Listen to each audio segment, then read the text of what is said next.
Kanei's greatest passion was collecting beautiful women. Yet, despite having so many, he was never satisfied. One day, he was tempted by a bat and set off for a mysterious place. There, he was to gamble with a Suzaka demon. If he won, he would obtain the most beautiful woman. But in the end, he lost. And as a result, he lost his own body. Desperate, Kanei sought the aid of the most powerful Onmyoji at the time, Seimei. With the accompaniment of the musician Hiromasa, Kanei confessed everything to Seimei. That day, he met the Suzaka demon. The Suzaka demon proposed a wager.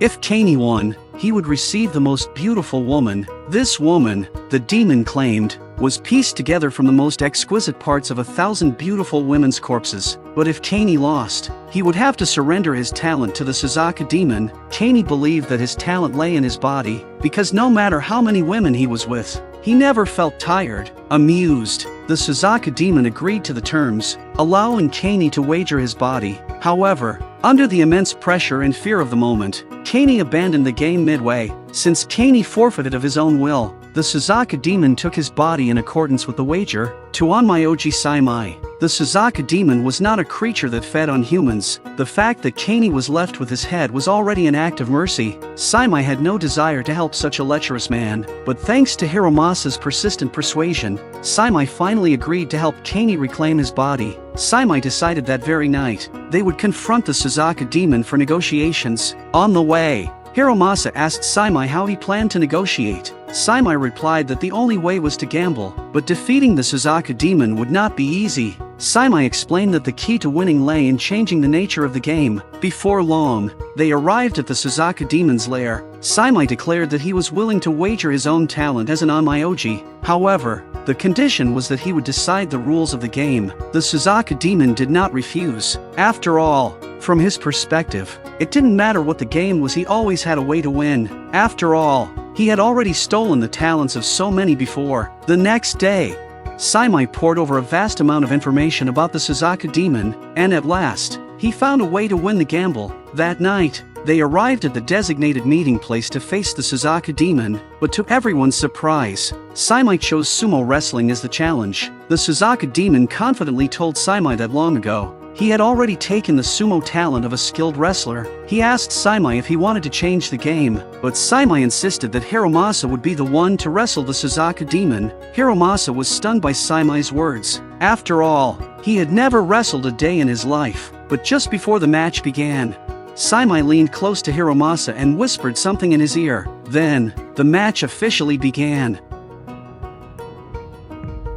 As expected, Hiromasa was no match for the Suzaka demon, but in reality, this was all part of Seimei's carefully crafted plan. The reason Seimei chose sumo wrestling for the challenge was to create an opportunity for Hiromasa to steal the flute from the Suzaka demon. While researching the demon's past, Seimei discovered the identity of the Suzaka demon before he became what he was. Long ago, before he turned into a demon, he had been a brilliant musician, but in that ancient era, no one appreciated his flute music. Instead, they mocked him, calling him a worthless man. Gradually, he lost confidence in himself. He began to believe that if only he had more talent, things would be different. That obsession followed him into death, and it was what turned him into a demon. From that moment on, he wandered the world, stealing the talents of others. Now, in order to purify the Suzaka demon's soul, Seimei instructed the musician Hiromasa to play the flute. He hoped that through the music, the Suzaka demon's long-held resentment could be soothed. As the sound of the flute filled the air,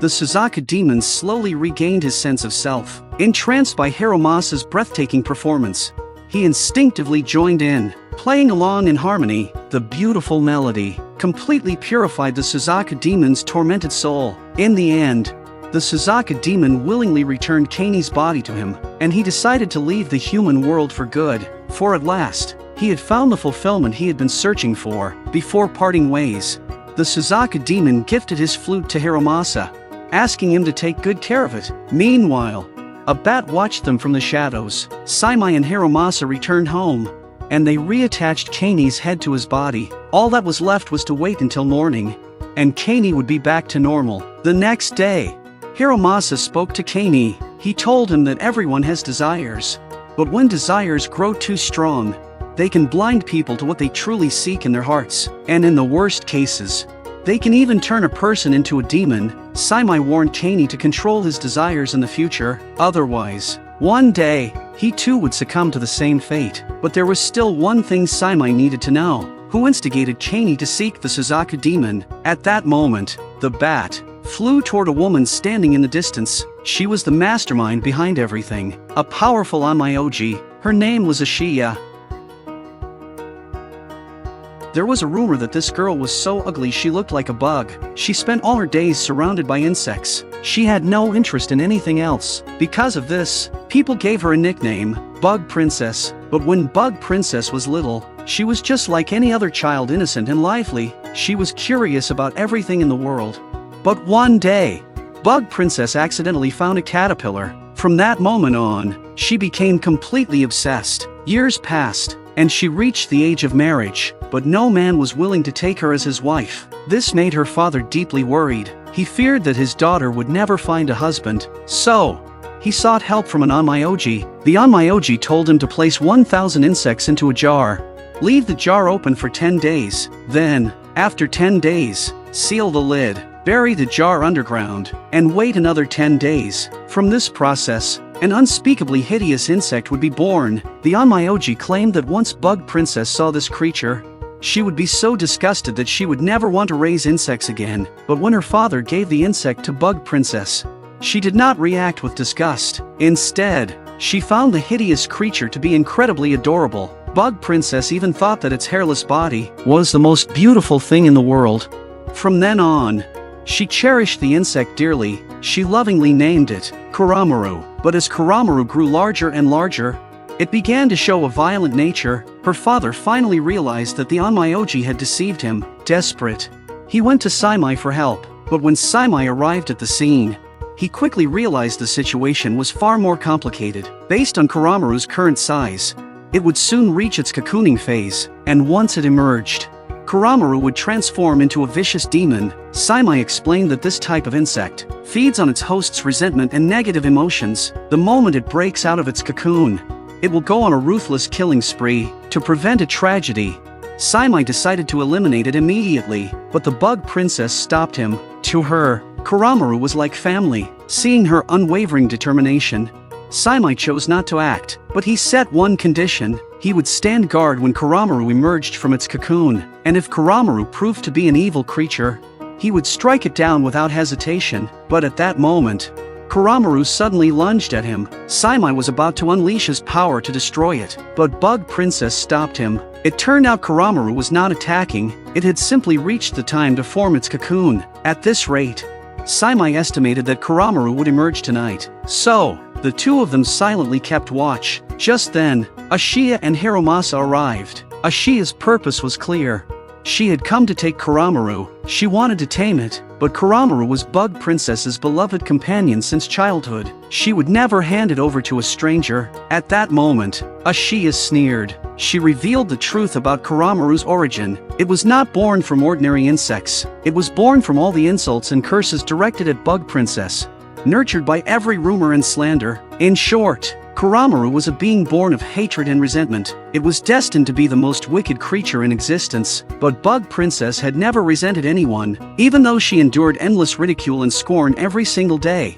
She remained kind at heart. She firmly believed that with her love, she could cleanse Kuramaru of all its hatred. Seimei stepped forward. He declared that if Kuramaru truly was a wicked being, he would destroy it without mercy. But until then, no one would lay a hand on it. Hiromasa, seeing Ashiya's true colors, refused to stand by her any longer. He stepped to Seimei's side. Realizing this, Ashiya decided to seize Kuramaru by force, but Seimei stopped her. He quickly ordered Hiromasa to play the flute. Then, he threw a talisman onto the cocoon. Seimei hoped to use it to dispel Kuramaru's resentment, but Ashiya would not back down. She chanted an incantation, attempting to disrupt Seimei's spell. But just then, Kuramaru's cocoon split open. However, no trace of malice filled the air. Instead, a dazzling radiance burst forth, so brilliant that everyone had to shield their eyes.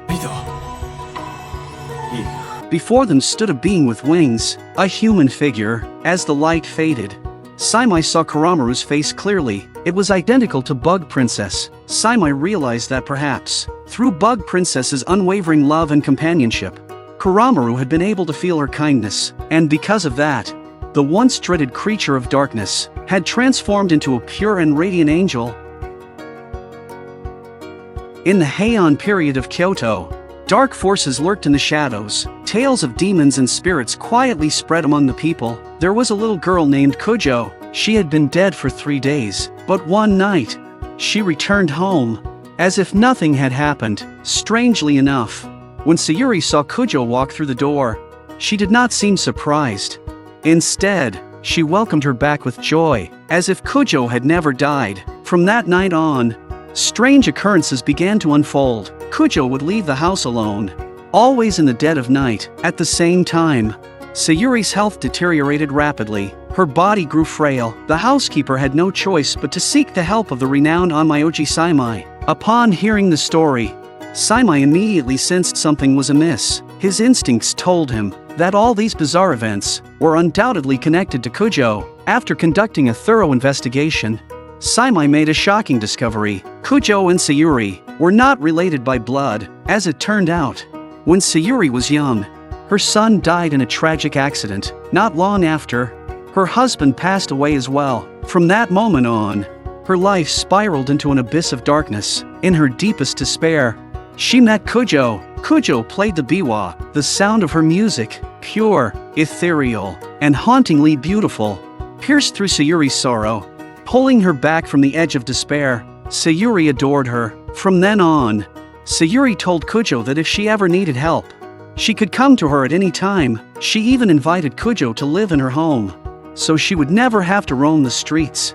For a wandering girl like Kujo, having a safe place to call home was her greatest wish. However, 1 month later, just as Kujo was about to move into Sayuri's estate, she mysteriously disappeared. Sayuri sent people to search for her. They scoured the entire city, but Kujo was nowhere to be found. Some claimed she had already died. Then one day, a strange woman appeared. She claimed that she could bring Kujo back. Unbelievably, on the 3rd day, Kujo returned, as if she had risen from the dead, but the joy was short-lived. From the moment Kujo came back, Sayuri's health began to decline. Seimei knew at once there was an unspeakable secret behind all this, and he was certain that the mysterious woman was deeply involved. To uncover the truth, and to save both Sayuri and Kujo, Seimei decided to intervene personally. That night, Seimei and Hiromasa hid in the estate, secretly observing Kujo.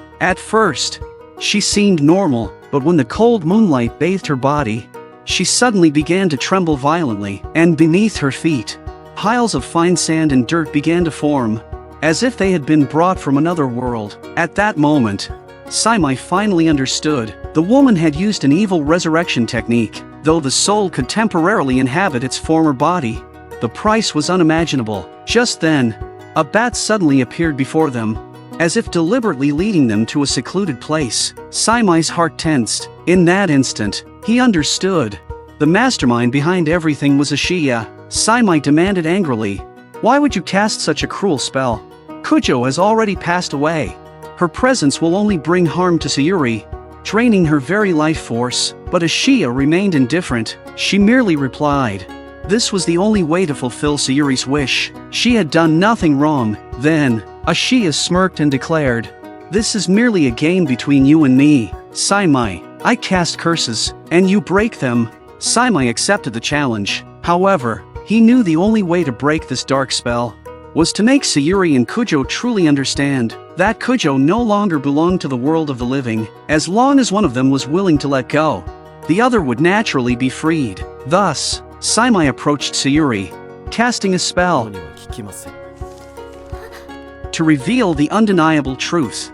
Kujo was already dead. With a solemn expression, he asked, "Would you truly keep a dead soul by your side?"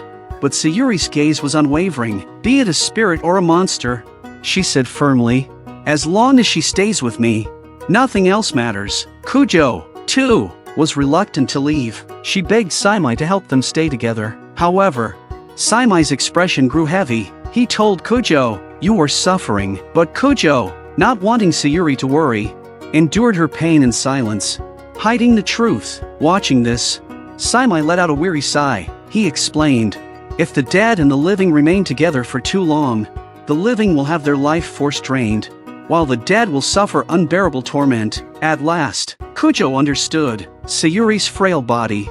It was all because of her. Kujo would rather disappear than let Sayuri lose her life. After a painful struggle, she made her decision. She would leave. As the moment of farewell arrived, Kujo looked at Sayuri with deep sorrow. In their time together, she had experienced a love she had never known before, a mother's love. She urged Sayuri, promise me you'll eat well, don't let my absence drag you back into despair. Sayuri was heartbroken. She could not accept it. Why was fate so cruel?